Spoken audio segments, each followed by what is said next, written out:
মা হাজেরা কান্না করে, ইসমাইলের মুখে পানি দেওয়ার জন্য কোথাও পানি পাওয়া যায় না।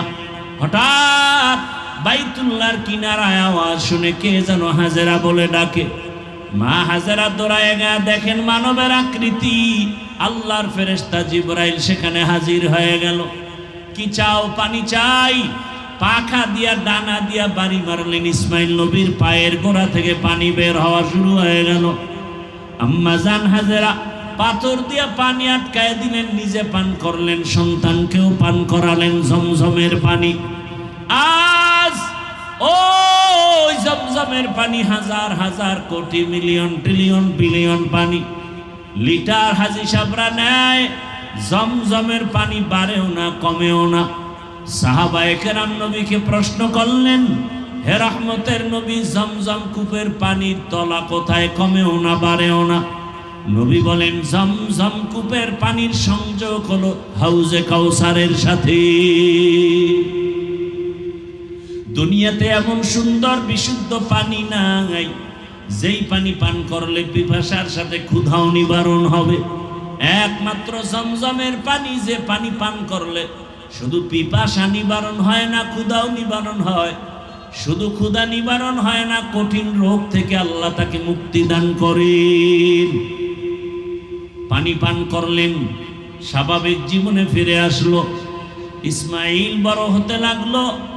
হতে হতে যখন 14 বছর হয়ে গেল, কম বেশি ঐতিহাসিকরা লিখলেন, ইসমাইল যখন বড় হয়ে গেল, পরীক্ষা। ইব্রাহিম নবী স্বপ্নে দেখতেছেন, আল্লাহ দেখাচ্ছেন, তোমার কলিজার আপন বস্তু তুমি কোরবানি করো, জবাই করো। এই স্বপ্ন 3 দিন দেখার পরে সিদ্ধান্ত নিলেন, আল্লাহর হুকুম বোধহয় ইসমাইলকে জবাই করার জন্য। বাবা হইয়া সন্তানকে জবাই করার জন্য ছুরি নিয়ে হাতে রেডি হয়ে গেলেন, জবাই করবে। আল্লাহ ডাইরেক্ট বলে নাই ইসমাইলের জবাই করো। আল্লাহ স্বপ্নে দেখাইছে, তোমার আপন বস্তু তুমি জবাই করো। ইব্রাহিম নবী প্রথম দিন উট জবাই করলেন, দ্বিতীয় দিন উট জবাই করলেন, বুঝতে পারেন নাই। শেষ পর্যন্ত ইসমাইলের জবাই করার জন্য রওয়ানা। ইব্রাহিম নবী বাইতুল্লাহর কিনারায় গিয়া হাজির হয়ে গেলেন। এখন তাকায় দেখে, আরে যখন বাড়ি ছিল না, এখন বাড়ি ঘর, মানুষের অভাব নাই, কত বসতি, কত ফসল চলতেছে, বাড়ি ঘরের অভাব নাই। খুঁজতে খুঁজতে গিয়া নিজের ইসমাইলের ঘর খুঁজা হাজেরার ঘরে ডাকলেন, ইসমাইল কই? কত বছরের বিরহের বেদনা মায়া। একটা সন্তান বিদেশ থাকে, ওই সন্তান জানে না যে মা কোরবানির গোশত মুখে দেয় না সন্তানের চিন্তায়। অন্যদের মা গোশত পাকায় পাকায় খাওয়ায়, কিন্তু নিজে খায় না, সন্তানের মায়ায় পড়ে আছে। আমি যদি ভালো খাই, আমার সন্তানটা না জানি না খেয়ে কষ্ট পাচ্ছে। মা পাগলের মতো থাকে। ঢাকায় থাকলে মা বারবার বলে, একটু বাড়ি আয়, কোরবানির সময় গোশত খেয়ে যাও, আমি মা তোমারে ছাড়া খেতে পারি না। একটা মা সন্তানের জন্য এত পাগল। সন্তান যদি বুঝতো, জীবনে মায়ের চোখের দিয়ে তাকাইয়া রাগ মেজাজ দিয়ে কথা বলতো না। অথচ কত মায়ের কলিজায় ব্যথা, সন্তান মাকে কষ্ট দেয়, কথা শুনে না। ও আমার কলিজার যুবক বাবারা, ওই মায়ের দোয়া নিতে চাইলে বিনয়ের সাথে ক্ষমা চাইয়া তওবা করো। মা হাজেরা ঘরের মধ্যে ইসমাইল খেলতেছে, ইসমাইলের ঘরের মধ্যে নিয়ে বহুদিনের বিরহের বেদনার কান্না। হাজেরার চোখে পানি, ইসমাইলের চোখে পানি, বাবার চোখে পানি। ইব্রাহিম নবী বলে, হাজেরা দেরি করা যাবে না, তাড়াতাড়ি রেডি করে দাও, ইসমাইলের নিয়ে মালিকের দাওয়াতে যাব। মা হাজেরা বুঝতে পারেন নাই, কোথায় জানি দাওয়াতে যাবে। দুনিয়ার কোনো মালিক, দুনিয়ার কোনো বাদশা দাওয়াত দিছে, আসল মালিক আল্লাহ দাওয়াত দিছে। ইব্রাহিম নবী হিকমতে কথা ঘুরায় বললেন, মা হাজেরা বুঝতে পারলেন না। সুন্দরভাবে সাজাইয়া গোসল করায় যখন ইসমাইলের বাবার হাতে তুলে দেয়, বাবা সামনে যায়, ইসমাইল পেছনে যায়। কোরবানির জায়গা বর্তমান মিনা বাজার, যখন এখন যেখানে কোরবানি ইব্রাহিম ওখানেই দিলেন। ইসমাইলের ওখানে নিয়া এবার 14 বছরের সন্তান ইসমাইলের বাবা ডাক দিয়া কয়, ইয়া আবাতিফ ইয়া বুনাইয়া ইন্নী আরা ফিল মানামি আন্নী আযবাহুকা ফানজুর মাযা তারা। ও আমার কলিজার সন্তান, আমি স্বপ্ন দেখলাম তোমারে জবাই করতেছি, তোমার কি মতামত? দেরি নাই, সাথে সাথে ইসমাইল বলতেছে, ইয়া আবাতি ফাআল মা তুমার সাতাজিদুনি ইনশাআল্লাহু মিনাস সাবিরিন। ও বাবা, তাড়াতাড়ি স্বপ্নের কাজটা করে ফেলেন, ইনশাআল্লাহ ধৈর্য ধারণকারীদের মধ্যেই আমাকে পেয়ে যাবেন। ইসমাইল এই কথা বইলা, ইতিহাসবিদরা বলেন ইসমাইল এবার কান্না শুরু করছেন, হালকা, বেশি জোরে না। আবার যদি জবাই না হয় আল্লাহর কাছে কি জবাব দিব? বিনয়ের সাথে একটু বললেন, কান্না জড়িত কণ্ঠে, বাবা এই কথা যদি আমাকে বাড়িতে বলতে, আমার দুঃখিনী মা এত কষ্ট করে আমাকে বড় বানাইলেন, লালন পালন করলেন, আপনি ছিলেন না, ওই মায়ের কাছ থেকে একটু বিদায় নিয়ে আসতাম। যদি বাড়িতে বসে বলতেন, বলেন নাই, দুঃখ নাই। বাড়িতে যাওয়ার পরে যদি মা দেখি ইসমাইল নাই, মা পাগলের মতো হয়ে যাবে, ইসমাইল ইসমাইল বলি। আপনি আমার মাকে সালাম দিবেন আর সান্ত্বনা দিবেন। আমার মা যদি আমারে না দেখে কান্না করে, আপনি মায়ের সাথে রাগ করবেন না, আমার মাকে সান্ত্বনা দিয়ে বলবেন, ইসমাইল তোমারে সালাম পাঠাইছে, আর হাসরের ময়দানে তোমার সন্তানের সাথে মোলাকাত হয়ে যাবে জান্নাতে। আব্বা জান, আমারে জবাই করার জন্য উপর করে শোয়া দেন, আপনার চোখে রুমাল দিয়া বাঁধেন, কারণ জবাই করার সময় যদি মায়ার নজর লাগে আর জবাই করতে পারবেন না রে বাবা। আমার হাতে পায়ে রশি দিয়া বাঁধেন, কারণ জবাই করার সময় যদি হাতে পায়ে নড়াচড়া লাগে আপনি সহ্য বেয়াদবি হবে, আল্লাহ রাগ করবে। ইসমাইল শুয়া পড়লেন, ইব্রাহিম ছুরি নিয়া ইসমাইলকে জবাই করবে। আল্লাহ অর্ডার করলেন, ছুরি, আমার ইসমাইলের একটা পশমের যেন কোনো ক্ষতি না হয়। ইব্রাহিম নবী ছুরি চালালেন, বিসমিল্লাহ আল্লাহু আকবার বলে ইসমাইলের গলা কাটে না। ইসমাইলের উঠাইয়া দ্বিতীয়বার আবার পরীক্ষার জন্য পাথরে আঘাত করলেন, দেখে পাথর টুকরো হয়ে গেল। এইবার সিদ্ধান্ত নিলেন, ইসমাইল শুয়া পড়ো, রক্ত হাতে না লাগা পর্যন্ত তোমাকে আমি ছুরি চালানো বন্ধ করব না। কেমন বাবা, কেমন সন্তান, আল্লাহর হুকুমের জন্য নিজেদেরকে বিলীন করে দিলেন। এমন মা, এমন বাবা, এমন সন্তান দুনিয়াতে পাওয়া বড় কঠিন। আদম নবী ভারতে আসছেন, ভারতের মধ্যে আজ আমার মুসলমানদের উপরে জুলুম চলতেছে, এটা নতুন কিছু না। ব্রিটিশ বেঈমানরা দখল করে হাজার হাজার হাজার আলেমকে ফাঁসি দিয়ে দিল্লি, কলকাতার গাছের সাথে লাশ ঝুলিয়ে রেখেছিল, এটা নতুন ইতিহাস নয়। হাজার হাজার মাদ্রাসাকে তালাবদ্ধ করে দিয়েছিল।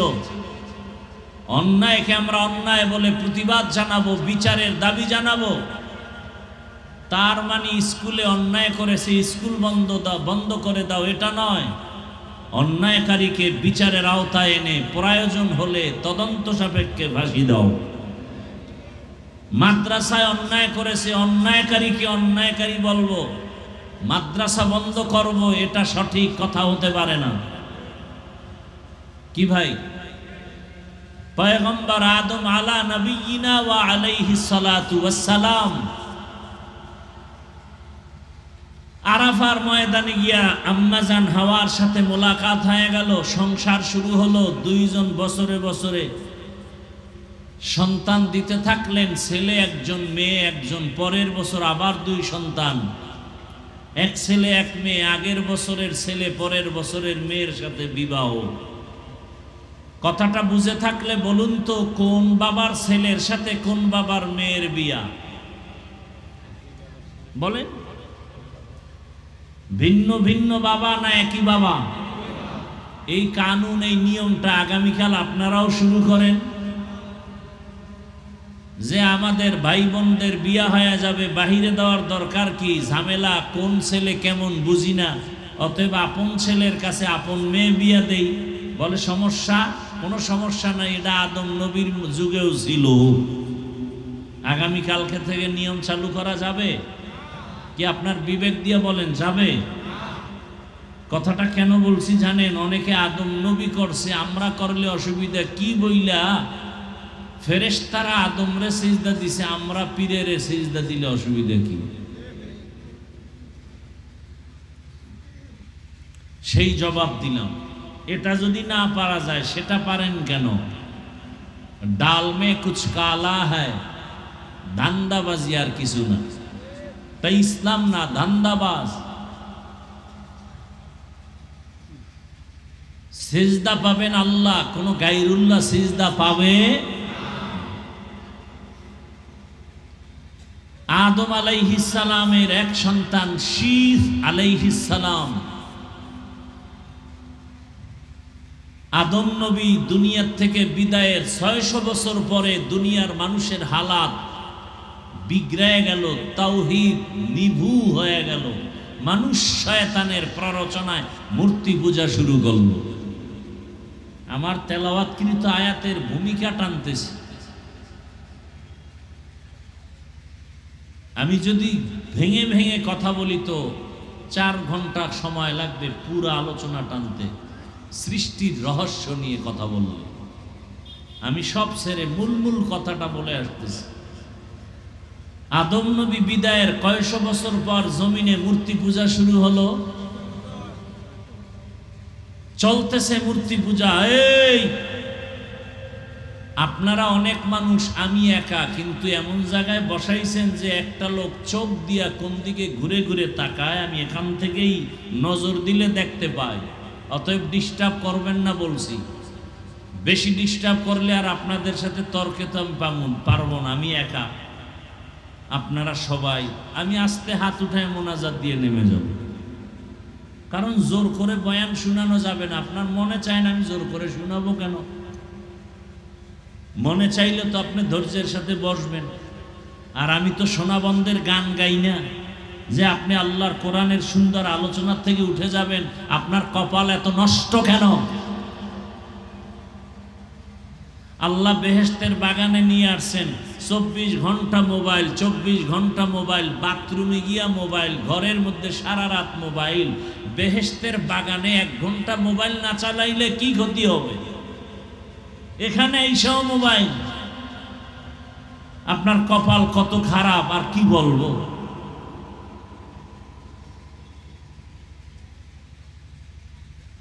ধ্বংস করে ফেলেছে মোবাইল, এরপরও আপনি সোজা হন না। আপনার ছেলে মেয়ে নষ্ট হয়ে গেছে মোবাইলের কারণে, স্ত্রী নষ্ট হয়ে গেছে, স্বামী নষ্ট, শিক্ষক ছাত্র সব নষ্ট মোবাইলের কারণে, লেখাপড়া ধ্বংস মোবাইলের কারণে, তাজা তাজা প্রাণ চলে গেল মোবাইলের কারণে, এরপরও মোবাইল। বেহেশতের বাগানে সব মোবাইল, যেই বাগানে বসলেই গুনাহ মাফ।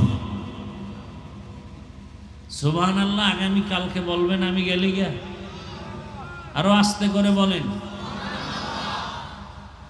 একবার বলছেন বেহেশতে একটা ফলের গাছ হয়ে গেছে। কিছু চোর কয় আমার জান্নাত হইলেই তো চলে, আবার গাছের দরকার কি? মানে কিছু মানুষের অ্যালার্জি আছে, ওর কথা না বললে ভাল লাগে না।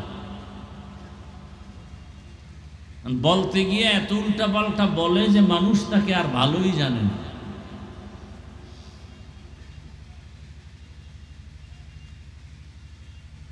600 বছর পরে মূর্তি পূজা চলতে চলতে চলতে চলতে আরো 600 বছর পেরিয়ে যাচ্ছে। পৃথিবীর অবস্থা এমন হলো, একটা মানুষও মূর্তি পূজার বাইরে নাই, আল্লাহর ইবাদত একাত্মতার সাথে করে এমন কেউ নাই, সব শিরকে লিপ্ত হয়ে গেল। এরকম চললো আরো 600 বছর। আল্লাহ পাক সেই সময় পাঠালেন নূহ আলা নবিয়িনা ওয়া আলাইহি সালাতু ওয়াস সালামকে।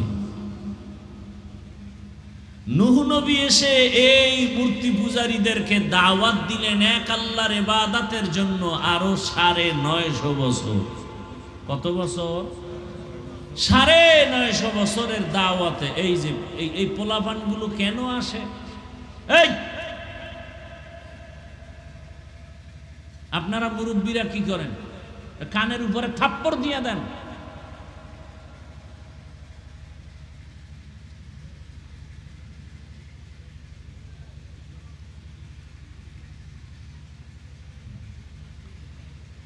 কি কথা বলতেছিলাম? 950 বছর নূহ আলা নবিয়িনা ওয়া আলাইহি সালাতু ওয়াস সালাম দাওয়াত দিলেন। টোটাল 950 বছরের দাওয়াতে মাত্র 40 জন মুসলমান মুমিন মূর্তি পূজা ছাড়লো, আর সব মুশরিক হয়ে রয়েই গেল। কতজন হইল? মাত্র। আল্লাহ স্পষ্ট জানায় দিলেন, নূহ তুমি যদি আরো 1000 বছর দাওয়াত দেওয়ার একটা লোক মূর্তি পূজা ছাড়বে না, 40-এর বেশি। নূহ নবী কয়, যদি আর এই মূর্তি পূজা অন্যরা নাই ছাড়ে, মেরে ফেলো। أقال نوح رب لا تذر على الأرض من الكافرين ديارا إنك إن تذرهم يضلوا عبادك ولا يلدوا إلا فاجرا كفارا رب اغفر لي ولوالدي ولمن دخل بيتي مؤمنا وللمؤمنين والمؤمنات ولا تزد الظالمين إلا تبارا। দোয়া কবুল হয়ে গেছে। আল্লাহ বলেন, পয়গম্বর নূহ দেরি নাই, তোমার দোয়া কবুল হয়ে গেল, একটারও বাঁচায় রাখবো না। জমিনের মধ্যে তুফান আসবে, তুফান, তবে তুমি এবং তোমার 950 বছরের দাওয়াতে যারা কালেমা পড়লো, এদেরকে যদি বাঁচাতে চাও তুমি একটা কিস্তি বানাও। কি বানাও? কি বানাও? কিস্তি মানে কি? যারা নৌকা বলছেন এরা সব আওয়ামী লীগ, সব আওয়ামী লীগ। আল্লাহ বললেন কিস্তি বানাও এত বড় যে ওই কিস্তিতে তোমার 40 জন সহ ভিন্ন পশু পাখি এক জোড়া হাতি, এক জোড়া গরু, এক জোড়া ভেড়া, এক জোড়া বকরি, এইভাবে এক জোড়া মাছ, সব লোক। দুনিয়াতে এমন কি নৌকা আছে যে এক জোড়া হাতি নিয়ে 40 জন উঠলে এটা চলবে? 20 জন উঠলেই তো নৌকা ডুবে যায়। কথা বলেন না? তাহলে কিস্তির মানি নৌকা বলাটা এটা চরম একটা ভুল ব্যাখ্যা। নৌকা কোনোভাবেই বলা যাবে না, বরং এই 40 জন জোড়ায় জোড়ায় জোড়ায় জোড়ায় পশু পাখি উঠানোর মতো একটা জলযানকে জাহাজ বলা যাবে। কি বলা যাবে? তাহলে কি কিস্তি মানে কি? নৌকা বলা যাবে না। যদি কেউ বলে এটা ভুল কথা, ভুল ব্যাখ্যা। বিশাল জাহাজ বানায় দিলেন। আল্লাহর অর্ডার, এখানে সব উঠবে। তোমার সন্তান একজন ছেলে কেনান উঠে নাই, সে বলছে আমি পাহাড়ের চূড়ায় নিয়ে গিয়ে আশ্রয় নিব। যখন কিস্তি বানানো কমপ্লিট, মুমিন পশু পাখি জোড়ায় জোড়ায় তালা বিশিষ্ট আল্লাহ তুফান দিলেন, পানি বন্যা, মহাপ্লাবন, পাহাড়ের উপরে পানি, 40 দিন লাগাতার বৃষ্টি। নিচের পানিও বাড়ে, উপর থেকেও পানি বাড়ে, পৃথিবীটা মেচাকার হয়ে গেল, সমতল ভূমিতে পরিণত হয়ে গেল। 40 দিন পরে বৃষ্টি কমে পানি টানলো, সব মানুষ মরে গেল। কিস্তি জুদি পাহাড়ে গিয়ে দাঁড়ালো, ওখান থেকে সব নামলো, নতুন করে জমিন আবাদ শুরু হলো। এজন্য নূহ নবীকে বলা হয় দ্বিতীয় জাতির পিতা, দ্বিতীয় আদি পিতা, আবুল বাশারে সানি। প্রথম আবুল বাশার আদম, দ্বিতীয় আবুল বাশার নূহ। আল্লাহ পাক নূহ নবীকে দিয়া জমিনকে নতুন করে আবাদ করলেন। ওই 40 জনার কোনো সন্তানাদি আর হয় নাই। আল্লাহ নূহ নবীর 3 সন্তান দিয়া এই জমিন সাজালেন। সাম, হাম, ইয়াফাস, এই 3 সন্তান দিয়া দুনিয়া সাজলো। এই সাম, হাম, ইয়াফাস, ঐতিহাসিকরা লেখেন সামের বংশে নূহ নবীর বিদায়ের 1000 বছর পরে আসলেন ইব্রাহিম আলাইহিস সালাম। আমার ঘটনা, হজের মাস শুরু হবে তো কোরবানি নিয়ে আলোচনা, ইব্রাহিম নবীর ভূমিকা টানতেছে।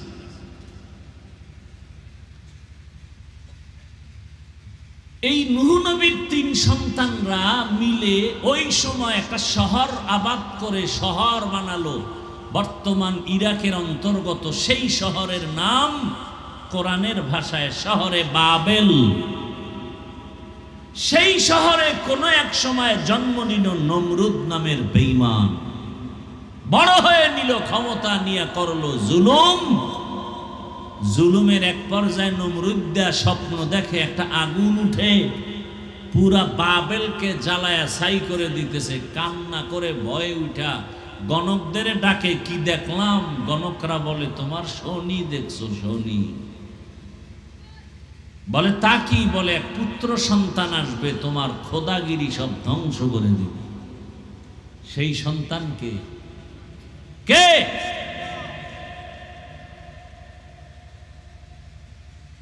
আকে লুতুফে খেসেরা ইজহারে কর, বাখলিল আসনারেরা গোলজারে কর। নমরুদ বলে, সেই ছেলেটা কি আসছে দুনিয়ায়? কয় না। মায়ের গর্ভে আছে? না, মায়ের গর্ভেও নাই। বলেন, নতুন করে নমরুদ আইন জারি করলো, স্বামী স্ত্রী এক জায়গায় হতে পারবে না, হতে পারলেও সন্তান নিতে পারবে না, নিলেও পুত্র হতে পারবে না, হলেও হত্যা করো। এর নাম বার্থ কন্ট্রোল, জন্ম নিয়ন্ত্রণ। জন্ম নিয়ন্ত্রণ ইসলামে হারাম। জন্ম নিয়ন্ত্রণের ট্যাবলেট আবিষ্কার করেছে বেঈমানেরা, খায় মুসলমানেরা। খবরও নেই, অনেকের চান্দি গরম হয়ে যাইতেছে। জন্ম নিয়ন্ত্রণের আইন, জন্ম নিয়ন্ত্রণের ট্যাবলেট, বড়ি আবিষ্কার করেছে বিধর্মীরা। আর এগুলো সেবন করে কারা? বেঈমানেরা। কেন করে না? ওদের বউ বেশি, সন্তান বেশি। মুসলমানের উপরে কেন? উদ্দেশ্য মুসলমানের সংখ্যা কমানো। বুঝলো না আমার দেশের জাতি, না বুঝে উল্টা হুজুরের গালি দেয়। আর সাইনবোর্ড লিখে দিছে, ছেলে হোক মেয়ে হোক দুটোর বেশি নয়, একটা হলে ভালো হয়। আমি বলি আর এক লাইন বাড়ায় লেখো, না হইলে আরো ভালো। একজন শিক্ষিত মানুষও ভালো করে বলতে পারবে না এই জন্ম নিয়ন্ত্রণের কারণ কি। জন্ম নিয়ন্ত্রণের প্রবক্তাদের স্লোগান হলো, জন্ম নিয়ন্ত্রণ না হলে 2 সমস্যায় পড়ে যাবে গোটা জাতি। এক, জায়গা কম থাকবে কই, দুই খানা কম খাবে কি। আল্লাহ কয় এই নিমক হারাম, দোনোটার চাবি আমি আল্লাহর হাতে। মানুষ বানাবো আমি, থাকার জায়গার ব্যবস্থাও করব আমি, খানার ব্যবস্থাও করব আমি। গর্তের পিপিলিকার খানা কে দেন? না সরকার দেয়? নদীর মধ্যে আপনাদের সমুদ্রে কোটি কোটি মাছ, বড় বড় বড় বড় তিমি আছে না নাই? কে খাওয়ায়? এক একটা নীল তিমির প্রতিদিনের খাদ্য তালিকা 1000 কেজি চিংড়ি মাছ। দৈনিক ঢাকার চিড়িয়াখানার লেখা আছে একটা বাঘের প্রতিদিনের খাদ্য 17 কেজি গোশত। জঙ্গলে হাজার হাজার প্রাণী, সমুদ্রে হাজার হাজার মাছ, ওদের টাইম মতো খানাটা কে দেন? ইয়া আইয়ুহান নাস আনতুমুল ফুকারাউ ইলাল্লাহ ওয়াল্লাহু হুয়াল গানিয়্যুল হামিদ।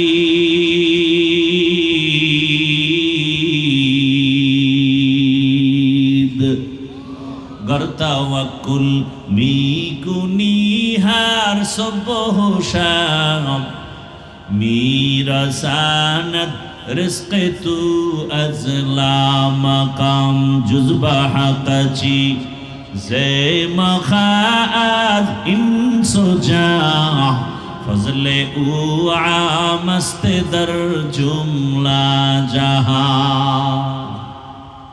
আল্লাহ বলেন মানুষ তোমরা সবাই ফকির, আমি আল্লাহ শুধু ধনী। আমি আল্লাহ শুধু ধনী না, প্রশংসিত ধনী। দুনিয়ার সব ধনীদের বদনাম আছে, আল্লাহ এমন ধনী যার বদনাম। দুনিয়ার ধনীদের বদনাম কি? দেয় 5 টাকা, মাস্তানি করে 50 টাকা। কথা বলেন না কেন? মসজিদে মাদ্রাসায় দান করে 50,000, চাপাবাজি করে মাদ্রাসা আমি করে দিছি। এরকম চাপাবাজ আছে না নাই? দিবে দিবে বলে আপনাদের বলে সব দেওয়া হবে, বিদ্যুৎ দেওয়া হবে, আরামে এসিতে ঘুম পাড়ায় দেওয়া হবে, নিজে কেউ খাবে কেউ খাবে না, হবে না তা হবে না বলে, কিন্তু সব নিজে খায়, অন্যের খবরও নেন। এরকম চাপাবাজ আছে না নাই? আল্লাহ হেদায়াত দান করুন, আল্লাহ হেদায়াত দান করুন।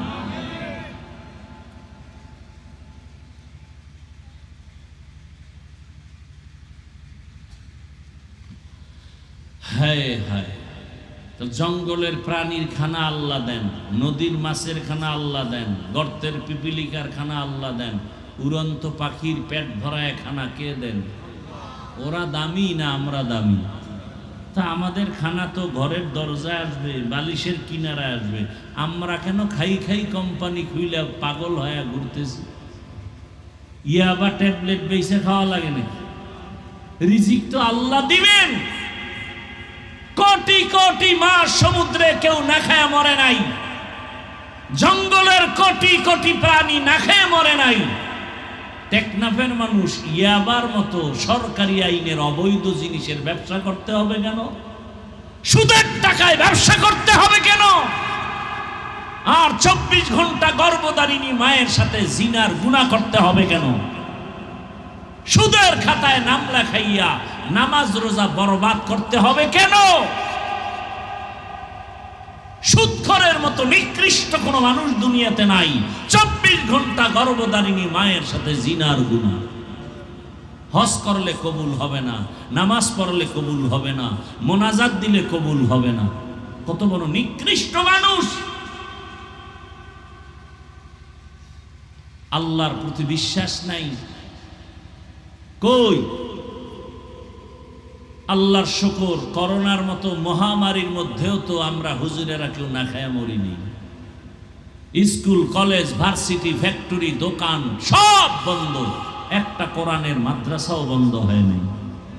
সত্য কথাটা বলেন। সবাই ট্রিপল মাস্ক লাগায় বসে আছে, করোনায় মরবে না। আর বোতলে পানি লইয়া মেডিসিন লইয়া বসে আছে, খালি হাত ধোয়। হুজুরেরা এত বছর হাত ধোয়ার বয়ান করছে, কানে যায় না। মাওলায় কানে ধরাইয়া হাত ধোয়াইতেছে করোনা দিয়া, ঠিক নেই? ওই সময় করোনার লাশগুলো কোনো আল্লাহর বান্দা, বাবা করোনায় মরে গেছে, ছেলেরা কাছে যায় না, মরার ভয়। কি হলো? আমার দেশের টুপিওয়ালারা ওই লাশ কাঁধে নিয়ে গোসল করায়া জানাজা পড়ায় কবরে গেছে। সত্য কথাটা বলেন, একজন টুপিওয়ালাও করোনায় মরে নাই। এখন ডাক্তারেরা কি বলে? এই মাস্ক যারা পরো তোমরা ভুল করতেছো, তোমাদের দূষিত নিঃশ্বাসটা বের হয়ে অক্সিজেন আসবে তোমার গাছের থেকে বাতাসে, তুমি মাস্ক দিয়ে আটকাইয়া দূষিত নিঃশ্বাসটা আবার নিচ্ছ, তুমি তো অসুস্থ হয়ে যাচ্ছ। এবার বলে মাস্ক বিরোধী আন্দোলন শুরু করো। কথা বুঝেননি? তাহলে মাস্ক পরার দ্বারা আমাদের স্বাস্থ্যের উপকার না ক্ষতি? আর এই সময় পুলিশ লাঠি লয়ে ঘুরছে, মাস্ক না পরলেই বিডা। কেউ একেবারে পুলিশের এই ফিডার ভয়ে ট্রিপল মাস্ক লাগাইছে, একটা না, দুইটা না, তিনটা। কি আমরাও মাঝে মাঝে পড়ছি, এখনো পড়ি। আমরা পুলিশের ফিডার জন্য পড়ি না, আমাদের পড়ার অনেকগুলো কারণ, এর মধ্যে একটা ধুলাবালু। এরপরে বিশেষ করে আমি পড়ি ডাইনে বামে বিড়ির গন্ধে নামাজেও দাঁড়ানো যায় না। এরকম বিড়ির গন্ধওয়ালা আছে না নাই? দাঁত ব্রাশ করার সময় পায় না, জামা কাপড় ধোয়ার টাইম পায় না, ব্যস্ত। প্রস্রাব করে পানি লয় না, এর শরীর থেকে কি পরিমাণ মেশকের ঘ্রাণ আসবে এটা তো আর বলার অপেক্ষা রাখে না। কি আল্লাহ আমাদের সবাইকে হেদায়াত দান করে। নমরুদ স্বপ্ন দেখে আইন জারি করলো, ইব্রাহিম নামের পুত্র সন্তান আসতে পারবে না, এক কথায় ছেলে হলেই মেরে ফেলো। পৃথিবীর ইতিহাসে এই জন্ম নিয়ন্ত্রণ আইন পাশ করলো নমরুদ, আর এর ডাইরেক্টর বানাইলো ইব্রাহিম নবীর বাবা আজরকে। আল্লাহর কুদরত কি, আমি ইব্রাহিমকে পাঠাবো, কোন ট্যাবলেটে ফিরাতে পারবে? আচ্ছা দেখেন তো, ছেলে হোক মেয়ে হোক দুটোর বেশি নয়, একটা হলে ভালো হয় স্লোগান আর জন্ম নিয়ন্ত্রণের ট্যাবলেট যেদিন থেকে শুরু হয়ে গেছে। এখানে বহু শিক্ষিত মানুষ আমাকে আল্লাহর রাস্তে বলবেন, আমি কাউকে আঘাত করতে চাই না, কারণ আমরা মুসলমান, আমাদের ঈমানকে বাঁচাবার জন্য বলছি। বলুন তো, আমাদের দেশে এই জন্ম নিয়ন্ত্রণের কারণে 10 বছর আগের তুলনায় বর্তমানে জনসংখ্যা কম না বেশি? তো ট্যাবলেট কই? সব চাইয়ের পরিবার পরিকল্পনার চাকরিজীবীরা মানুষের সামনে সেবা দিচ্ছে জন্মকে কন্ট্রোল করার জন্য। তো 10 বছর আগের তুলনায় মানুষ কমছে না বাড়ছে? তো ট্যাবলেট কই, স্লোগান কই? ছেলে হোক মেয়ে হোক দুটোর বেশি নয়, একটা হলে ভালো হয়। আল্লাহ কয় আমার সাথে চালাকি। ওয়ামাকারু ওয়ামাকারাল্লাহ ওয়াল্লাহু খায়রুল মাকিরিন।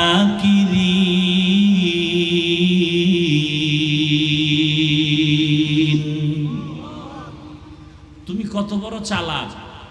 তুমি যেদিন থেকে আইন করছো, স্লোগান দিছো ছেলে মেয়ে দুটোর বেশি নয়, ওদিন থেকে আল্লাহ একসাথে 4 সন্তান, একসাথে 6 সন্তান কি বানায় বলতেছি।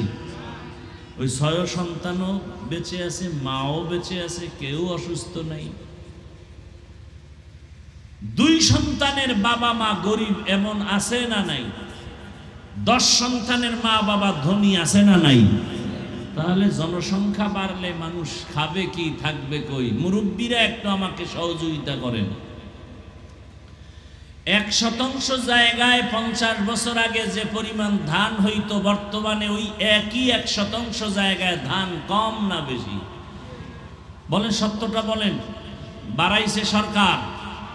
হ্যাঁ, কে বাড়াইছেন? আগে একটা পেয়ারা খাইলেও টের পাওয়া যাইত না, আর এখন 10টা খাইলেও অনুভব করা যেত না। আর এখন একটা পেয়ারা এত বড় একজনে খেতে পারি না। এই রিজিক কে বাড়াইলেন?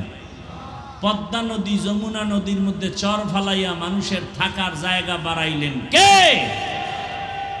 লিল্লাহি মুলকুস সামাওয়াতি ওয়াল আরদ ইয়াখলুকু মা ইয়াশাউ ইনাসাও ওয়া ইয়াহাবু লিমান ইয়াশাউ আয-যুকুর আও ইউযাওবিজুহুম যুকরানাও ওয়া ইনাসা ويجعل من يشاء عقيما إنه عليم قدير।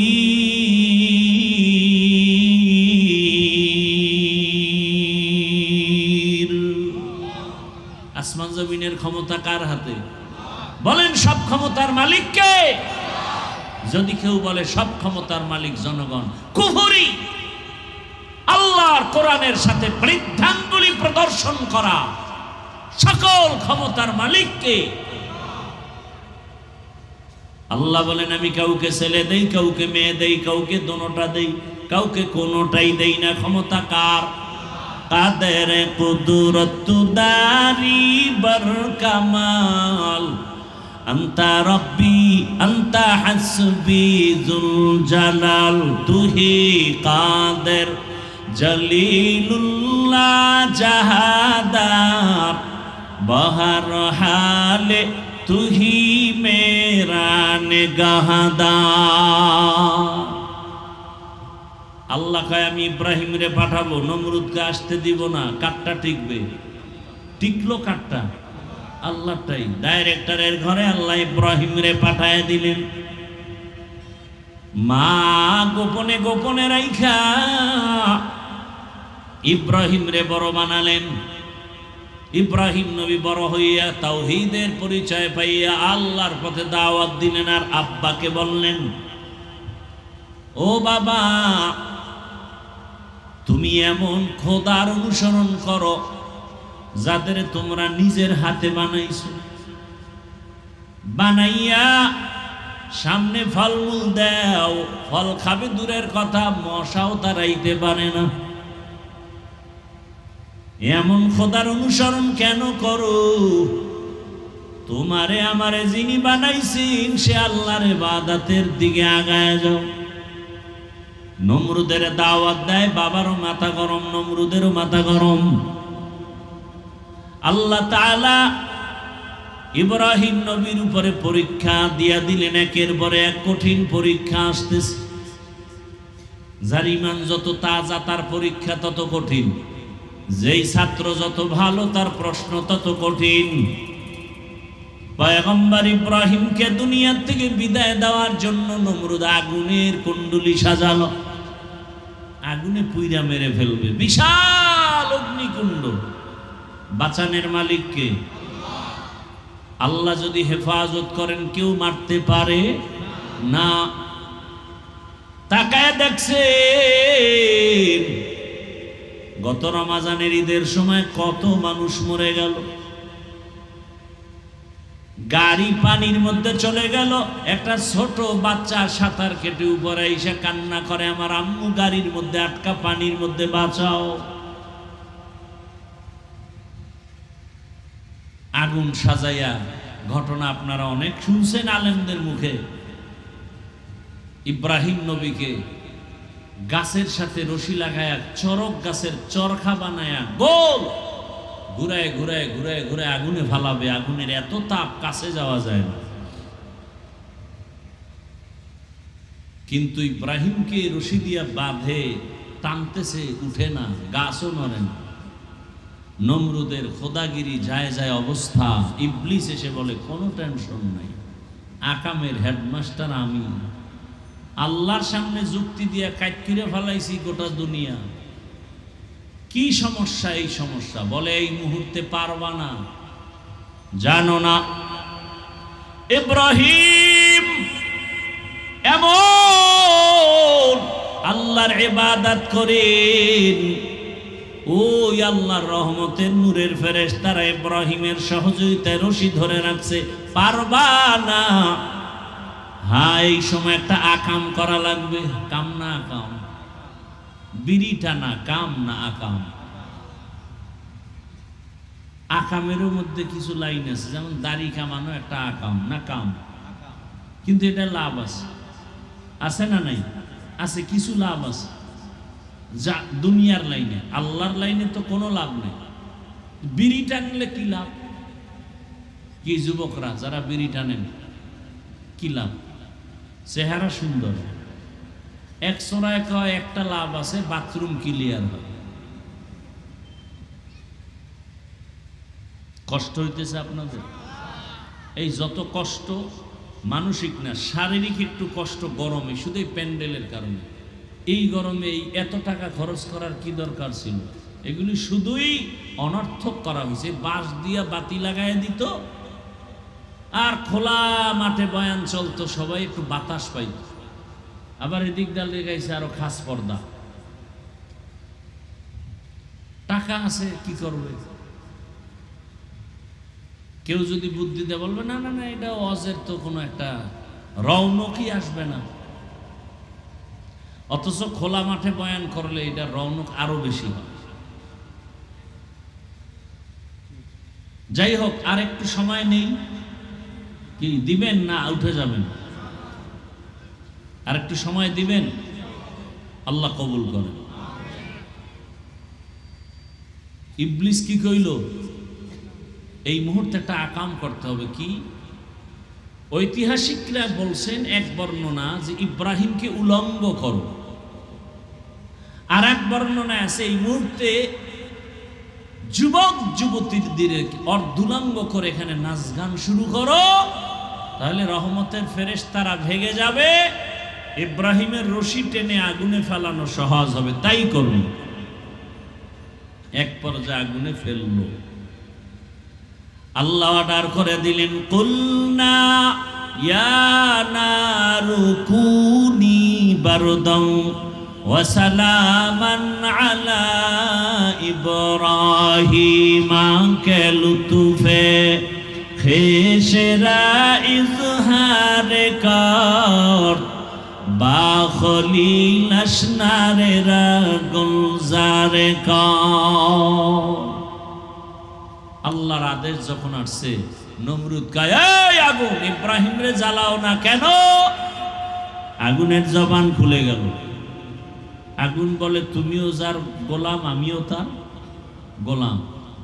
তুমি আমাকে তোমার গোলাম, তার আমি না। তুমি আমাকে বলো জ্বালাইতে পারি না কেন? আমার মালিক বলে, খবরদার ইব্রাহিমের একটা পশম যেন না জ্বলে। আল্লাহ নোটিশ জারি করে দিলেন, ঠান্ডা হও। মুফাসসিরিনে কেরাম বলেন, শুধু ইব্রাহিমের আগুন ঠান্ডা হয় না, দুনিয়াতে ওই টাইমে যত আগুন ছিল সব ঠান্ডা হয়ে গেছে। তবে ঠান্ডাটা হয়েছিল সালামান, শান্তিদায়ক ঠান্ডা, কষ্টদায়ক ঠান্ডা। অনেক ঠান্ডা আছে কষ্টদায়ক, আর একটা শান্তিদায়ক ঠান্ডা। আমি কিন্তু অনেক সংক্ষেপে নিয়ে আসছি। এবার ইব্রাহিম আগুন থেকে বের হলেন, বের হয়ে আর থাকবেন না, এবার হিজরতের নিয়ত করলেন। ওই আমার তেলাওয়াতকৃত আয়াত এখান থেকে শুরু। ইব্রাহিম বললেন, ইন্নী যাহিবুন ইলা রাব্বি সাইয়াহদিন। আর থাকবো না, আমি আমার রবের দিকে যাব, রব আমাকে রাস্তা দেখাবেন। ইব্রাহিম নবী রাওয়ানা ফিলিস্তিনের দিকে চলে যাবেন। সাথে তার বিবি বিশ্ব সুন্দরী সারা, আর একজন তার ভাতিজা, একজন নবী। এই তিনজন সফর মিশরের উপর দিয়া যাচ্ছে। সেখানের জালেম বাদশাহ খবর পেয়েছে বিশ্ব সুন্দরী সারা। গোয়েন্দা বিভাগের লোকেরা যখন বলে দিল, এইবার আটকায় দিল। পৃথিবীতে মুসলমানকে ধ্বংস করার যত রাস্তা আছে, এর মধ্যে বড় একটা রাস্তা বেপর্দা। কি বেপর্দা? পর্দা তো নাই, পর্দার ওয়াজও নাই। থাকবে কেমন? আমি হুজুরেই যদি মহিলা নিয়ে এক টেবিলে বৈশা নাস্তা খাই, তে পর্দার ওয়াজ করবে কে? কি ভাই? শহরে বাজারে দেখো নারীদের ঢল, পর্দাবিহীন তারা করে ঝলমল। অন্যকে তার দিকে আশেক বানায়। দেশটা আজি ধ্বংস নারীর বেপরদায়, সবার মুখে একই আওয়াজ হায় হায় হায়। বেপরদার কারণে সব ধ্বংস। মোবাইলে নারীর ছবি দেখে যুবক পাগল, বয়স হওয়ার আগেই কয় বিয়া করায়া দাও, না করলে আমি নিজে নিজে বিয়ে পাশ করার আগে বিয়া পাশ করে ফেলবো। বিয়ে পাশ করার আগে বিয়া পাশ করে ফেলবো। বাপ মায়ের জিজ্ঞাসাও করা লাগে না। মেয়ের অভাব নাই, আর আমগো দেশটাও তো সেই আইনে চলে। 18 বছরের আগে বাল্য বিবাহ বন্ধ। বাল্য বিবাহ চলবে না। বলে তো কি চলবে? বলে আকাম চলবে, আকাম। কথা বলেন, বিবাহ চলবে না, কি চলবে? এর উপরে আবার কত বয়ান। অথচ আম্মা জান আয়েশা রাদিয়াল্লাহু আনহার 6 বছরে রাসূলের সাথে বিয়া। 9 বছরে আম্মা জান রাসূলের ঘরে গেলেন। আম্মা জানের যখন মাত্র 18 বছর, রহমতের নবী জমিন থেকে বিদায় নিয়ে চলে গেলেন। হিসাবটা বুঝে থাকলে বলেন, আম্মা জান নবীজির ঘর করলেন কত বছর? কথা কন, নাইল সাইরে দেব কিন্তু। কথা কন, নবীজির ঘর করলেন আম্মা জান কয় বছর? 6 বছরে বিয়া, 9 বছরে নবীর ঘরে আসছেন। আম্মা জানের 18 বছর বয়সে নবী চলে গেছেন। আম্মা জান নবীর ঘরে থাকলেন কতদিন? কতদিন? মাত্র 9 বছর। আর আমার দেশে 18 বছরের আগে আমার বোনের বিয়াই হয় না। আর বিয়ার দরকার কি? বিয়া কইরা যা হবে এটা তো মোবাইলে হয়ে যায়, বিয়ার আগে হয়ে যায়। সত্য কথাটা বলেন না কেন? সমাজ ধ্বংস হয়ে গেছে, কোন মানুষ মুখ খোলে না। বাবা সন্তানের কাছে জিম্মি। মেয়েকে বলতে পারে না, মা ওড়নাটা টেনে পড়ো। মেয়ে যদি মামলা করে, আমার বাবা আমার উপরে জোর করে পর্দা করতে চায়, সাথে সাথে মামলায় বাবাকে ফাঁসায় দিবে। খবর আছে আপনাদের? আল্লাহ হেদায়াত দান করুন। রাগ করতেছেন আপনারা? আমরা এই সঠিক কথাগুলো আপনাদেরকে সতর্কমূলক না বললে কে বলবে? বলনেওয়ালা আলেমও তো কমে যাচ্ছে। ক্ষমতার চেয়ার পাওয়ার লোভে হক কথা বন্ধ। গোপনে গোপনে টাকা পাওয়ার লোভে হুজুর মাওলানা হক কথা বলে না। ব্যবসা ঠিক রাখার জন্য হক কথাটা বলে না। আছে না নাই? আপনাদের লাইন তো বাদ, হুজুর গো লাইনের কথা কইতেছি। এজন্য 1500 বছর আগে নবী বলছেন, আলেম কিন্তু দেখলে দৌড়ায়ও না। দুনিয়াতে যেমন সব থেকে ভালো থাকবে একদল আলেম, আবার সব থেকে খারাপ থাকবে সব থেকে খারাপ একদল আলেম। নবীর কথা। আলা ইন্না শাররাশ শাররি শিরারুল উলামা ওয়া ইন্না খায়রাল খায়রি খিয়ারুল উলামা। ভালোর ভালো উলামা, খারাপের খারাপও।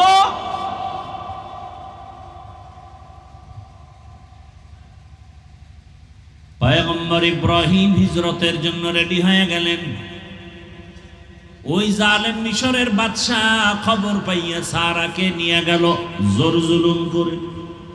পয়গম্বর ইব্রাহিম আল্লাহর কাছে বলেন, হে মালিক, আমার স্ত্রীর উপরে ইজ্জত নষ্ট করবে, আমি কেমনে সহ্য করি? আল্লাহ কয়, ভয় নাই, আমি তোর অন্তর চোখ খুলে দিব। জালেম তার সামনে নিয়ে তোমার বিবির সাথে যা করবে তুমি এখানে বসে অন্তর চক্ষু দিয়া সব দেখবা। জালেম সুন্দরী দেখা পাগল হয়ে গেছে। যখন হাতটা বাড়াইতে চাইল, সাথে সাথে হাতটা বাঁকা হয়ে গেল। এইভাবে 3 বার। শেষবারের মতো কয়, এই মহিলা, তোমার মধ্যে এমন কি পাওয়ার যে আমি হাত বাড়াইলে বাঁকা হয়ে যায়? জবান বন্ধ, তুমি আবার দোয়া করছো আমার হাত ভালো। এই পাওয়ার কি?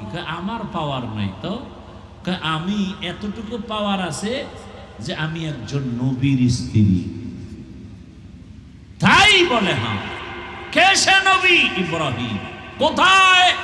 গাছতলায়। লোক পাঠালেন, ডেকে আনলেন, সম্মানের সাথে ক্ষমা চাইলেন, মেহমানদারি করাইয়া জানতে চাইলেন, বিশ্ব সুন্দরী পাইলেন, সন্তান কয়টা পেয়েছেন? এই বুড়া বয়সে কয় একটাও পাই নেই। খাদেমা হাজেরা নামের মেয়েটাকে হাদিয়া দিলেন।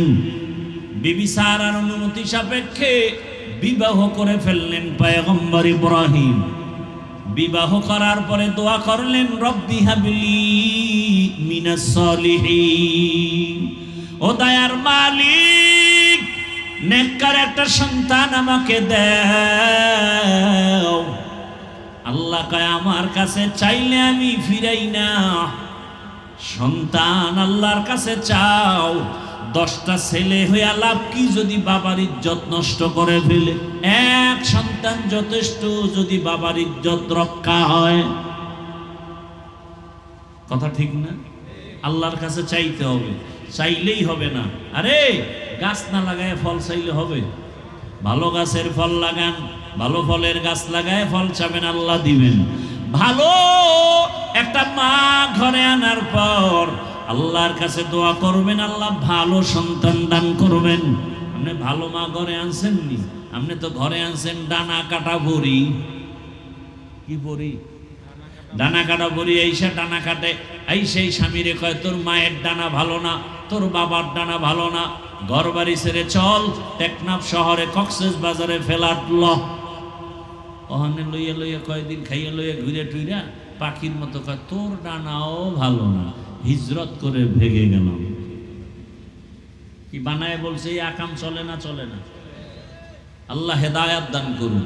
ডানা কাটা পড়ি তো, ফলাফল নগদ। পয়গম্বর ইব্রাহিম দোয়া করলেন, নবীর দোয়া সাথে সাথে কবুল হয়ে গেছে।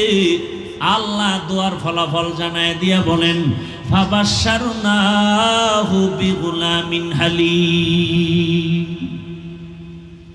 তোমার মতো একজন বিচক্ষণ গুণের অধিকারী সন্তান আমি তোমাকে দিচ্ছি। এসে গেল ইব্রাহিম নবীর ঘরে সন্তান, নাম কি? ইসমাইল। এবার মায়া কম না বেশি বুড়া বয়সের সন্তান? হ্যাঁ, অনেক বেশি। আল্লাহ আবার কয়, আমার মায়া কইমে যাইব সন্তানের কারণে? হবে না। নবীদের পরীক্ষা কত কঠিন, চিন্তা করেন। আমাদের তো কোনো পরীক্ষাই নাই, জনমের মতো গুনাহ করি, আর বড় কোনো বিপদ নাই। বিপদ সব যারা একটু হালাল ভাবে চলি তাদের উপরে। ও আমার যুবক বাবারা, বৃদ্ধ বাবাজি, পর্দার আড়ালের মা বোনেরা, ভালো করে শুনেন। কত কঠিন পরীক্ষা ইব্রাহিম নবীর উপরে। আল্লাহ বলে দিলেন, ও ইব্রাহিম, আমার মায়া মোহাব্বতের ঘাটতি ঘটানো যাবে না। জলদি করে যাও, তোমার এই স্ত্রী হাজেরা আর ইসমাইল শিশুকে নিয়ে বাইতুল্লাহর কিনারায় ওখানে জঙ্গলে নির্বাসনে রেখে এসো। কেন? কোনো কেন নাই। আল্লাহ চাইছেন যা তাই করতে হবে, কোনো কেন চলে না। বিবিরি নিয়ে রওয়ানা। বাইতুল্লাহ তো নাই, নূহ নবীর প্লাবনে সব সমান। বাইতুল্লাহর জায়গা নির্দিষ্ট আল্লাহ হেফাজতে রাখছেন, কিন্তু বাইতুল্লাহ নাই, বিধ্বস্ত হয়ে গেছে। আল্লাহর সিদ্ধান্ত, ইব্রাহিম রে দিয়া নতুন করে বাইতুল্লাহ আবার বানাবেন। ওখানেই ওই বাইতুল্লাহর জঙ্গলে নির্জন, মানুষ নাই, পানি নাই, পশুবাগী নাই। মা হাজেরাকে ওখানে ইসমাইল রে রাইখা এবার বাবা ইব্রাহিম বিদায় হয়।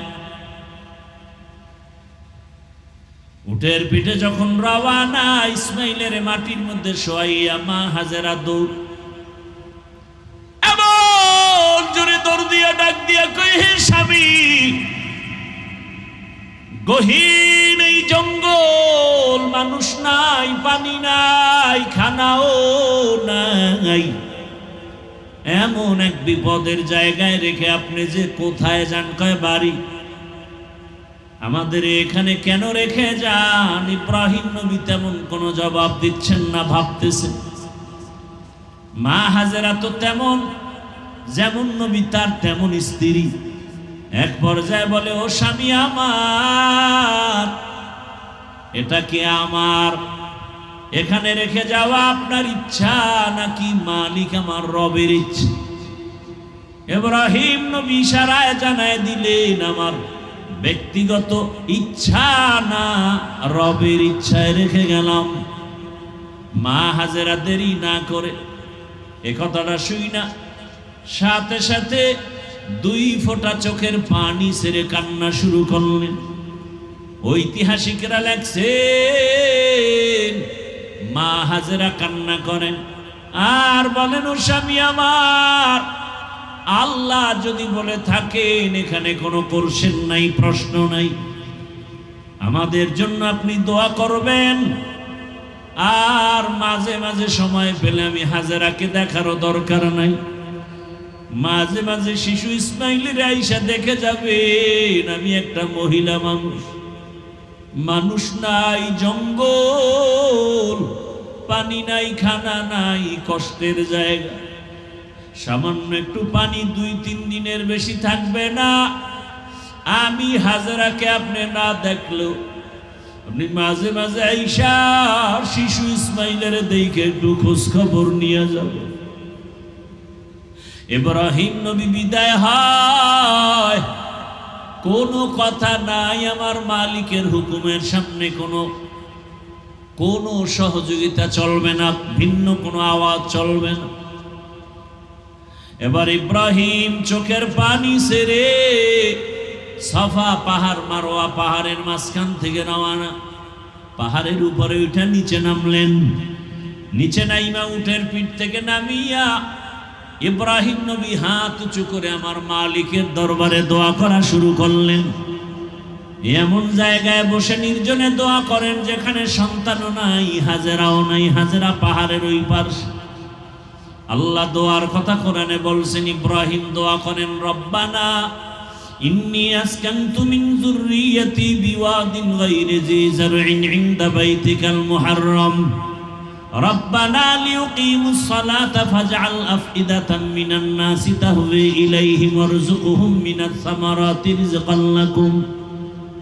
ইব্রাহিম নবী দোয়া করলেন, হে মালিক, আমার জীবনের শেষ ভাগের সন্তান, আমার আদরের বিবিরে তোমার হুকুমে এখানে রেখে যাই, তোমার কাছে দোয়া করি, হে মালিক, কুদরতে তুমি রিজিকের ব্যবস্থা করে দাও, ফলের মাধ্যমে তোমার শুকর আদায় করবে। ও দয়ার মালিক, নামাজ আদায় করবে, খানার আয়োজন করে দাও, ফলের মাধ্যমে বাসস্থানের ব্যবস্থা করে দাও। ইব্রাহিম নবী বিনয়ের সাথে কান্না করে করে দোয়া করলেন। সন্তানের মায়া বুড়া বয়সে সহ্য করা যায় না। ও আমার কলিজার যুবক, এমন একটা বয়ান নাই যেখানে মা বাবারা কান্না করে না, অভিযোগ করে না, সন্তান মা বাবার কথা মতো চলে না। হুজুর একটু সন্তানের বয়ান করে বুঝায় দিয়ে, মায়ের সাথে খারাপ আচরণ করে, বাবার সাথে খারাপ আচরণ করে। ও আমার যুবক বাবারা, পায়ে হাত রেখে বলি, এমন রত্ন যদি থাকে হারায় না রে বাবা। ওই মা বাবার দোয়া ছাড়া আল্লাহর কসম আমি হাফিজুর রহমান এই চেয়ারে বসতে পারি না। ওই মা বাবা জীবনের কত বড় রত্ন। ওই মা বাবার দোয়ার কারণে আজকে তুমি টাকার মালিক, বাড়ি গাড়ির মালিক হয়েছো, সম্মানের চেয়ারের মালিক হয়েছো। ও আমার যুবক বাবারা, যারা মার সাথে বেয়াদবি করেছো, বাবার সাথে করেছো, গোপনে গিয়া মায়ের কাছে ক্ষমা চাইও, বাবার কাছে ক্ষমা চাইও। মা বাবার দোয়া সারা জীবন সফল হবে না, লেখাপড়াও হবে না, চরিত্র গঠন হবে না। আর যার মা দুনিয়ায় নাই, বাবাও দুনিয়ায় নাই, আল্লাহর কাছে মোনাজাত দিয়া কাঁদো আর মাঝে মাঝে দোয়া করো। ওই মা বাবার নামে দান সৎকা করো আর আল্লাহর কাছে ক্ষমা চাও, মা বাবার কবর জিয়ারত করো। ও আমার যুবক বাবারা, একটা মা সন্তানের জন্য কি পরিমাণ কষ্ট করে, সন্তান যদি জানতো, বুঝতো চামড়া খুইলা মা বাবার চামড়ার জুতা বানায় দেওয়ার জন্য রেডি হয়ে যাইত ঋণ আদায়ের জন্য। জীবনের মূল কষ্ট মায়ের প্রসব বেদনা, সাত আসমান সাত জমিন তখন মায়েরই মাথায়।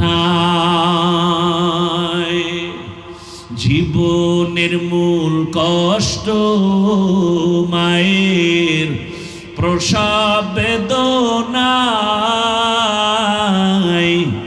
সাত আসমান সাত জমিন তখন মায়েরই মাথায়। আমার সুন্দর মুখ দেখি মায়ের, আমার সুন্দর মুখ দেখি মায়ের, ব্যথা যায় দেয় হাসাইয়া। ও আমার প্রাণের মা, মা গো মা, কোথায় গেলে মোরে ছাড়িয়া? জনম দুঃখী ইয়াতীম আমি, চায় না কেহ ফিরিয়া।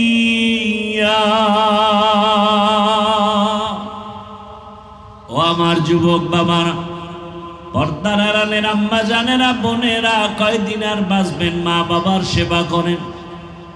ও ঘরের মা, আপনার বুড়া মা বাবা যদি থাকে সেবা করবেন। অনেক মায়ের খবর এমন জানি, স্বামীর ঘরে যাওয়ার পরে আর মা বাবার বড় নেয় না। এমনটা যেন না হয়। ওরে নিজের মা বাবা যদি কবরে চলে যায়, ও পর্দার আড়ালের মা, শ্বশুর শাশুড়ির খেদমত করিয়ে, শ্বশুর শাশুড়ি যদি দোয়া করে, আপনার দুনিয়ার জীবন ধন্য হবে, হাসরের ময়দানেও সম্মানের চেয়ার পাবে। ও আম্মা জানেরা, আপনার মতো কত মা এখনো আছে নামাজ ছাড়ে না, বেপরদায় চলে না, স্বামীর মাল নষ্ট করে না, খেয়ানত করে না।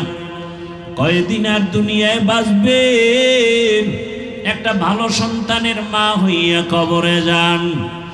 ও আমার যুবক বাবারা, কয়দিন আর দুনিয়ায় বাঁচবা? আল্লাহর কাছে দোয়া করো, তওবা করো, মা বাবার খেদমত করে দোয়া নাও, শিক্ষকের দোয়া নাও, ওলামায়ে কেরামের দোয়া নিয়ে নবীর তরিকা মেনে চলো।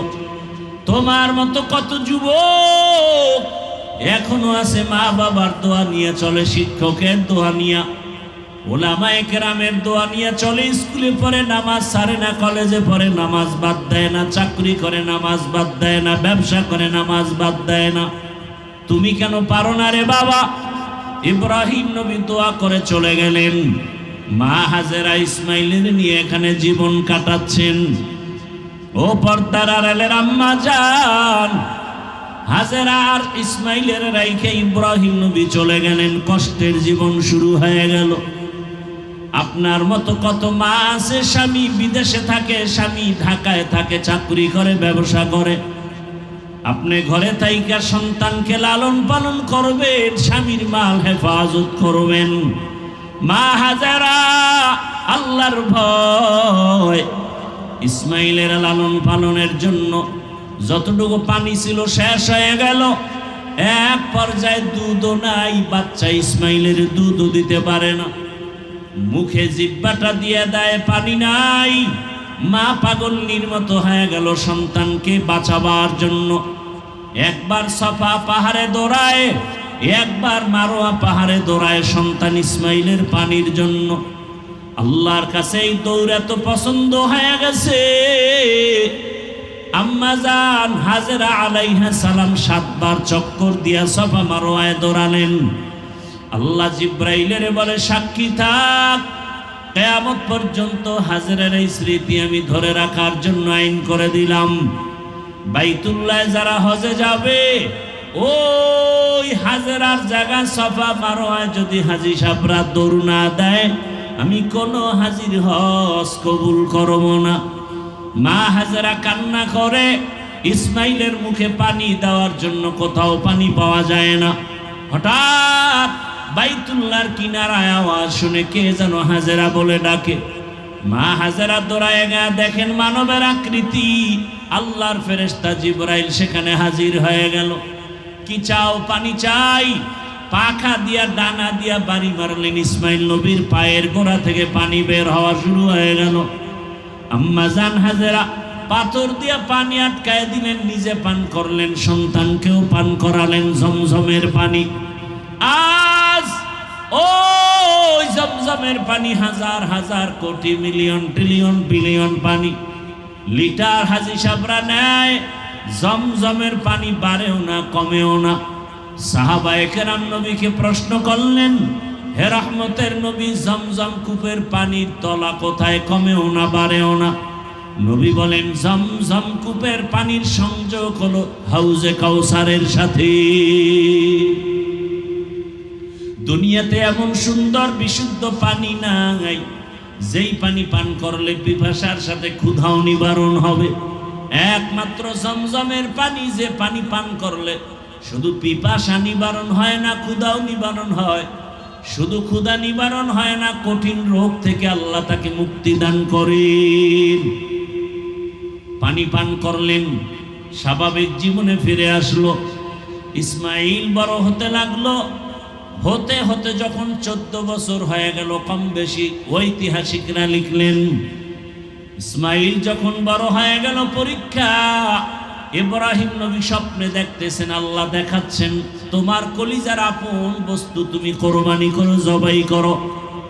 এই স্বপ্ন 3 দিন দেখার পরে সিদ্ধান্ত নিলেন, আল্লাহর হুকুম বোধহয় ইসমাইলকে জবাই করার জন্য। বাবা হইয়া সন্তানকে জবাই করার জন্য ছুরি নিয়ে হাতে রেডি হয়ে গেলেন, জবাই করবে। আল্লাহ ডাইরেক্ট বলে নাই ইসমাইলের জবাই করো। আল্লাহ স্বপ্নে দেখাইছে, তোমার আপন বস্তু তুমি জবাই করো। ইব্রাহিম নবী প্রথম দিন উট জবাই করলেন, দ্বিতীয় দিন উট জবাই করলেন, বুঝতে পারেন নাই। শেষ পর্যন্ত ইসমাইলের জবাই করার জন্য রওয়ানা। ইব্রাহিম নবী বাইতুল্লাহর কিনারায় গিয়া হাজির হয়ে গেলেন। এখন তাকায় দেখে, আরে যখন বাড়ি ছিল না, এখন বাড়ি ঘর, মানুষের অভাব নাই, কত বসতি, কত ফসল চলতেছে, বাড়ি ঘরের অভাব নাই। খুঁজতে খুঁজতে গিয়া নিজের ইসমাইলের ঘর খুঁজা হাজেরার ঘরে ডাকলেন, ইসমাইল কই? কত বছরের বিরহের বেদনা মায়া। একটা সন্তান বিদেশ থাকে, ওই সন্তান জানে না যে মা কোরবানির গোশত মুখে দেয় না সন্তানের চিন্তায়। অন্যদের মা গোশত পাকায় পাকায় খাওয়ায়, কিন্তু নিজে খায় না, সন্তানের মায়ায় পড়ে আছে। আমি যদি ভালো খাই, আমার সন্তানটা না জানি না খেয়ে কষ্ট পাচ্ছে। মা পাগলের মতো থাকে।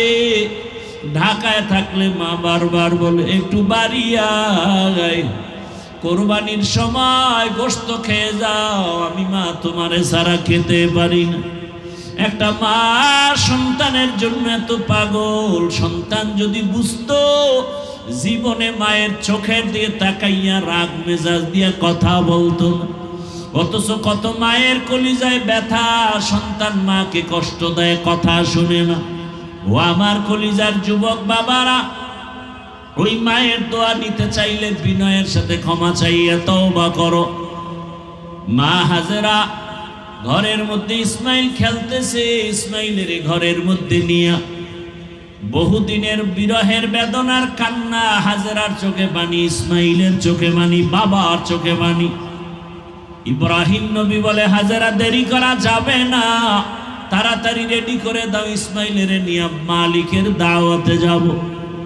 মা হাজেরা বুঝতে পারেন নাই, কোথায় জানি দাওয়াতে যাবে। দুনিয়ার কোনো মালিক, দুনিয়ার কোনো বাদশা দাওয়াত দিছে। আসল মালিক আল্লাহ। দাওয়াত দিছি ইব্রাহিম নবী হিকমতে কথা ঘুরায় বললেন, মা হাজেরা বুঝতে পারলেন না।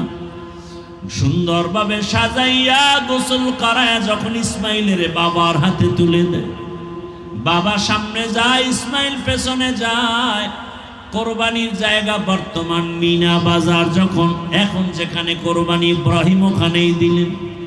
ইসমাইলের ওখানে নিয়া এবার 14 বছরের সন্তান ইসমাইলের বাবা ডাক দিয়া কয়, ইয়া আবাতিফ ইয়া বুনাইয়া ইন্নী আরা ফিল মানামি আন্নী আযবাহুকা ফানজুর মাযা তারা। ও আমার কলিজার সন্তান, আমি স্বপ্ন দেখলাম তোমারে জবাই করতেছি, তোমার কি মতামত? দেরি নাই, সাথে সাথে ইসমাইল বলতেছে, ইয়া আবাতি ফাআল মা তুমার সাতাজিদুনি ইনশাআল্লাহু মিনাস সাবিরিন। ও বাবা, তাড়াতাড়ি স্বপ্নের কাজটা করে ফেলেন, ইনশাআল্লাহ ধৈর্য ধারণকারীদের মধ্যেই আমাকে পেয়ে যাবেন। ইসমাইল এই কথা বইলা ইতিহাসবিদরা বলেন ইসমাইল এবার কান্না শুরু করছেন, হালকা, বেশি জোরে না। আবার যদি জবাই না হয় আল্লাহর কাছে কি জবাব দিব? বিনয়ের সাথে একটু বললেন, কান্না জড়িত কণ্ঠে, বাবা এই কথা যদি আমাকে বাড়িতে বলতে, আমার দুঃখিনী মা এত কষ্ট করে আমাকে বড় বানাইলেন, লালন পালন করলেন, আপনি ছিলেন না, ওই মায়ের কাছ থেকে একটু বিদায় নিয়ে আসতাম। যদি বাড়িতে বসে বলতেন, বলেন নাই, দুঃখ নাই। বাড়িতে যাওয়ার পরে যদি মা দেখি ইসমাইল নাই, মা পাগলের মতো হয়ে যাবে, ইসমাইল ইসমাইল বলি। আপনি আমার মাকে সালাম দিবেন আর সান্ত্বনা দিবেন। আমার মা যদি আমারে না দেখে কান্না করে, আপনি মায়ের সাথে রাগ করবেন না। আমার মাকে সান্ত্বনা দিয়ে বলবেন, ইসমাইল তোমার সালাম পাঠাইছে, আর হাসরের ময়দানে তোমার সন্তানের সাথে মোলাকাত হয়ে যাবে জান্নাতে। আব্বা জান, আমারে জবাই করার জন্য উপর করে শোয়া দেন, আপনার চোখে রুমাল দিয়া বাঁধেন, কারণ জবাই করার সময় যদি মায়ার নজর লাগে আর জবাই করতে পারবেন না রে বাবা। আমার হাতে পায়ে রশি দিয়া বাঁধেন, কারণ জবাই করার সময় যদি হাতে পায়ে নড়াচড়া লাগে আপনি সহ্য বেয়াদবি হবে, আল্লাহ রাগ করবে। ইসমাইল শুয়া পড়লেন, ইব্রাহিম ছুরি নিয়া ইসমাইলকে জবাই করবে। আল্লাহ অর্ডার করলেন, ছুরি আমার ইসমাইলের একটা পশমের যেন কোনো ক্ষতি না হয়। ইব্রাহিম নবী ছুরি চালালেন, বিসমিল্লাহ আল্লাহু আকবার বলে ইসমাইলের গলা কাটে না। ইসমাইলের উঠাইয়া দ্বিতীয়বার আবার পরীক্ষার জন্য পাথরে আঘাত করলেন, দেখে পাথর টুকরো হয়ে গেল। এইবার সিদ্ধান্ত নিলেন, ইসমাইল শুয়া পড়ো, রক্ত হাতে না লাগা পর্যন্ত তোমাকে আমি ছুরি চালানো বন্ধ করব না। কেমন বাবা, কেমন সন্তান, আল্লাহর হুকুমের জন্য নিজেদেরকে বিলীন করে দিলেন। এমন মা, এমন বাবা, এমন সন্তান দুনিয়াতে পাওয়া বড় কঠিন। আজকে অনেক বাবা নামাজ পড়ে, সন্তানটা নামাজ পড়ে কিনা খবর নাই। আবার অনেক সময় দেখি সন্তান নামাজ পড়ে, বাবায় নামাজের খবর নেয় না। সন্তান দাড়ি রাখতে চায়, বাবা দাড়ি রাখাটারে পছন্দ করে না। ও মা, ও বাবারা, এমন সন্তান দুনিয়াতে কেন নিলেন যে সন্তান দিনের পথে চলবে না? এখনো সময় আছে, তওবা করেন। ইব্রাহিম নবীর মতো বুড়া বাবারাও তৈরি হয়ে যান। জীবনে গুনাহ করবেন না, দাড়ি কাটবেন না, আল্লাহর হুকুম নবীর তরিকা মেনে চলবেন, ওলামায়ে কেরামের দোয়া নিয়ে চলবেন। মা বোনদের বলবো, হাজেরা আলাইহিস সালামের মতো একজন ত্যাগী মা হয়ে যান। সন্তানটাকে কোরআন পড়নেওয়ালা নামাজি ডাক্তার বানাবেন, ইঞ্জিনিয়ার বানাবেন, নামাজি কোরআন পড়নেওয়ালা ইঞ্জিনিয়ার বানাবেন। সন্তানটারে জেনারেল লাইনে পড়াবেন, আগে কোরআন পড়ায়া নামাজি বানায়া দেন, ডাক্তার হলো জীবন ধন্য। সন্তানটা ইঞ্জিনিয়ার হলেও জীবন ধন্য, ওসিডিসি হবে জীবন ধন্য, এমপি হবে জীবন ধন্য। এরে আম্মা জান আর যুবকদের বলবো রে যুবক, ইসমাইল নবীর মতো আল্লাহর মোহাব্বতের ত্যাগী হয়ে যাও আর আল্লাহর কাছে তওবা করো।